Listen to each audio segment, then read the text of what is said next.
கரெக்டான கன்சிஸ்டன்சியில் ஒரு சூப்பர் டேஸ்டியான ஹோட்டல் ஸ்டைல் வெண்பொங்கல் எப்படி செய்யறதுன்னு பார்த்துருவோமா?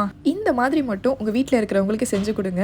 வீட்டில் தான் செஞ்சீங்கன்னு நம்பவே மாட்டாங்க. வெண்பொங்கல் செய்யறதுக்கு அரிசி பருப்போட அளவு ரொம்ப ரொம்ப முக்கியம். 3/4 கப் அரிசி எடுத்தீங்கன்னா 1/4 கப் வந்துட்டு பாசிப்பருப்பு எடுக்கணும். நான் இன்னைக்கு 2 கப் அளவுக்கு பச்சரிசி எடுத்திருக்கேன். அதுக்கு 1/2 கப்புக்கு கொஞ்சம் அதிகமாக பாசிப்பருப்பு சேர்த்துட்டு நல்லா ட்ரை ரோஸ்ட் பண்ணிட்டு வாஷ் பண்ணிட்டு குக்கருக்கு சேர்த்துக்கோங்க.